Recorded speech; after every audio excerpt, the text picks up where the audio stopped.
Hello friends, तो आज हम जानेंगे कि सक्सेसफुल लोगों के अति प्रभावशाली लोग होते हैं उसकी 7 आदतें क्या होती है। यदि आपने 7 habit of highly people effect book नहीं पढ़ी है तो ये आपको जरूर पढ़नी चाहिए, क्योंकि उसमें हमें बताया गया है अति प्रभावशाली लोगों की 7 आदतें क्या होती है जो सब में कॉमन पाई जाती है। ये पुस्तक ऐसे लिखी गई थी, पिछले 200 साल में 3000 लोगों जो सक्सेस हुए हैं, जो अपनी लाइफ में सफल हुए हैं और सभी चीज़ों में, पैसे के मामले में, रिश्तेदारी के मामले में और जो भी सफल होता है वो सभी मामले में जो सफल हुए उसको मिलके उसका इंटरव्यू लेकर 3 साल बाद उसी टॉपिक पर विचार विमर्श करके ये पुस्तक स्टीफन कोवी ने लिखी है।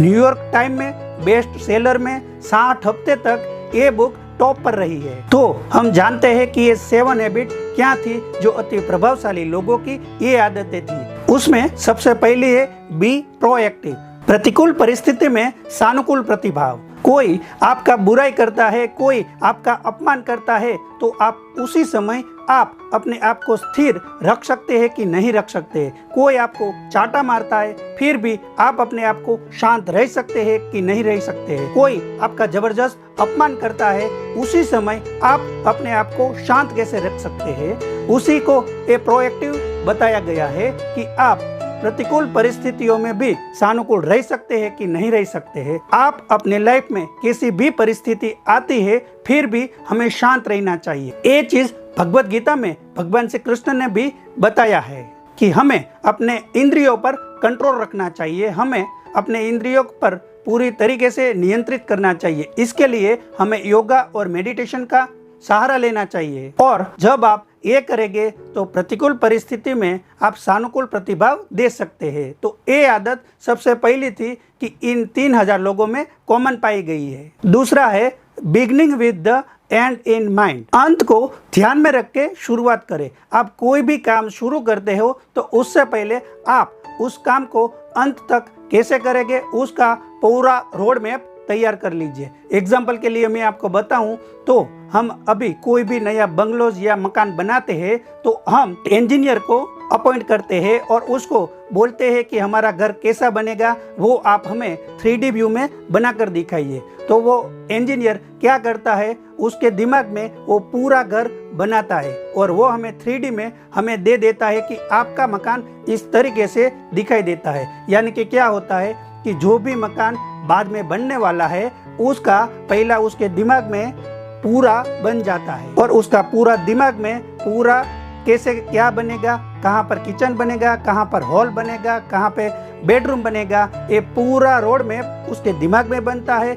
उसके बाद वो कागज पे बनता है और उसके बाद में पूरा रियल में बनता है। इसी तरह हम भी कोई भी काम की शुरुआत करें तो हमें सबसे पहले हमारे दिमाग में उसका शुरुआत से लेके अंत तक पूरा हमें ध्यान देकर लिखना चाहिए और उसके बाद में कोई भी काम की शुरुआत करनी चाहिए और बीच में हमें कोई भी काम नहीं छोड़ना चाहिए। और जब भी हमें कोई काम छोड़ने का मन हो तो हमें एक काम को किस लिए शुरू किया था ये चीज याद करना है और जब तक आपका काम पूरा नहीं होता है तब तक आपको एंड गोल को ध्यान में रखना है। इसीलिए दूसरी आदत बताया गया है कि अंत को ध्यान में रखकर ही आप कोई भी काम की शुरुआत करें।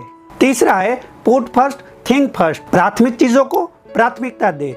आप पूरे दिन, अभी सभी लोगों को टाइम की बहुत बड़ी समस्या है, हम पूरे दिन काम करते रहते हैं, हमारी हेल्थ के पीछे हमें टाइम नहीं मिलता है। सबको पता है कि हमारी हेल्थ पर ध्यान देना बहुत ज़रूरी है लेकिन हम ध्यान नहीं दे पाते हैं। तो सबसे पहले आप कोई भी काम शुरू करें तो उसमें दिन की शुरुआत में जो भी आपका सबसे इम्पोर्टेंट काम है वो सबसे पहले करें, बाकी का जो फालतू टाइम है वो बाद में करें। आप हमेशा टू डू लिस्ट बना कर रखें कि सबसे पहले आपको कौन सा काम इम्पोर्टेंट है वो आप सबसे पहले करेंगे और उसके बाद बाकी के काम करते रहेंगे। सबसे ज़रूरी काम सबसे पहले करें ताकि सुबह सुबह आपका दिमाग फ्रेश हो। काफी सारे बुक में बताया गया है। बाकी सभी सफल लोगों की आदतें देखेंगे तो जो काम सबसे मुश्किल है वो काम सबसे पहले करते हैं ताकि पूरा दिन एनर्जेटिक रहे और पूरा दिन वो सोचते रहेगा कि सबसे मुश्किल काम हमने पटा लिया है, बाकी काम बाद में करना है। इसीलिए दिन की शुरुआत में सबसे पहले मुश्किल काम को आप खत्म करें, उसके बाद में दूसरे कामों पर ध्यान दें, ताकि हमारा दिमाग फ्रेश रहे। तब हम सबसे मुश्किल काम को बहुत ही अच्छी तरीके से हम कर सकते हैं। चौथी आदत है थिंक विन विन, यानी कि हमेशा जीत के बारे में सोचो और जिसमें हम दोनों का फायदा हो। हम एक कलयुग में स्वार्थी हो चुके हैं। हम पूरे दिन यही सोचते हैं कि हमारा फायदा किस चीज में है, लेकिन हमें ये चीज नहीं करनी चाहिए। हमें ये चीज करनी चाहिए कि जो काम करे उसमें सामने वाले और हमारा दोनों का फायदा हो। जब आप ऐसी सोच रख के कोई भी काम करेंगे तभी आप अपनी लाइफ में सफल हो पाएंगे। तो हमें कभी भी स्वार्थी नहीं बनना है। जो भी काम करे दोनों का सोच समझ कर करे, जिसमें दोनों का फायदा हो। जब भी आप कोई काम करते हो तो उसमें आप सिर्फ अपना फायदा देखेंगे तो वो काम सामने वाला नहीं करेगा, लेकिन जो काम में हम दोनों का फायदा होगा वही काम सामने वाला और हम दोनों करेंगे और बहुत ही ध्यान से करेंगे। तो जो कोई भी काम करे उसमें हम दोनों को विन विन सिचुएशन रख के काम करना चाहिए। इसीलिए ये चौथी आदत ध्यान में रखकर ये आदत बनाया गया है और ये आदत 3000 लोगों के सफल इंटरव्यू में सब में कॉमन पाई गई है। पांचवी आदत है seek to understand then to be understood, यानी कि खुद समझने की कोशिश करे फिर समझाने की। अभी क्या होता है, हर रोज हमारे साथ क्या होता है कि आप किसी से भी बात करते हो तो हमारी बात पहले सुने, उसके बाद हम उसकी बात सुने। कोई भी सामने वाले की बात सुनना नहीं चाहता है, उसकी बात पहले सुनाना चाहता है। तो हमें ये चीज नहीं करनी है। कोई भी सामने वाला बोलता है, हमें ध्यान से सुनना है और समझना है, उसके बाद में ही हमें हमारी बात उसको समझानी है, ताकि वो भी समझ सके और हमारी बात को भी ध्यान से वो भी सुने। लेकिन आजकल हम क्या करते हैं कि सामने वाले की बात को खत्म ही नहीं करने देते हैं और हमारा ही सुनाते रहते हैं। तो ये चीज हमें नहीं करनी है।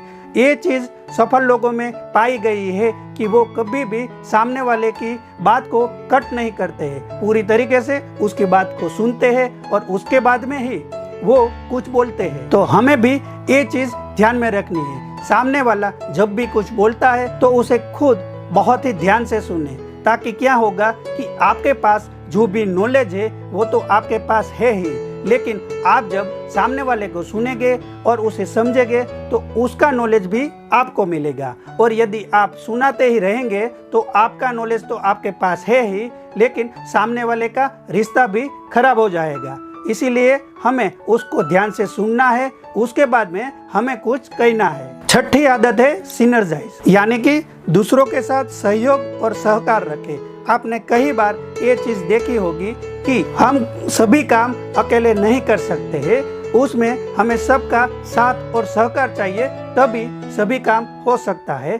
तो जब भी कोई काम की आप शुरुआत करें तो सबको साथ लेकर चलिए, तभी आप आगे तक जा सकते हैं। जैसे हमारे शरीर में सभी अंग ऑर्गन्स जैसे मिलके सभी काम करते हैं, वैसे ही हमें अकेले नहीं चलना चाहिए, लेकिन जब हम साथ में लेके सबको चलेंगे तभी हम बहुत आगे जा सकते हैं और सफल हो सकते हैं। इसीलिए मोदी जी बोलते हैं सबका साथ सबका विकास। इसीलिए अकेले चलने की आदत छोड़िए और सबको साथ में लेकर उसको सहकार दो और उसको भी आगे लेकर जाइए। और सबसे इम्पोर्टेंट लास्ट, 7वीं आदत शार्पन द शो, यानी कि हमेशा अपनी धार को तेज करते रहिए। आपने वो सुना ही होगा जो एक बहुत फेमस कहानी है कि दो बंदे जो लकड़े काटने का काम सौंपा जाता है, इसमें दोनों को 5-5 घंटे में काम को देखा जाता है। तो एक पूरा दिन लकड़ा काटता ही रहता है, तब भी वो लकड़ा नहीं कटता है, और दूसरा बंदा जो होता है वो बार बार 1 घंटा लकड़ा काटता है और उसके बाद में 15 मिनट उसकी धार को तेज करता है, जो जिससे वो लकड़ा काटता है।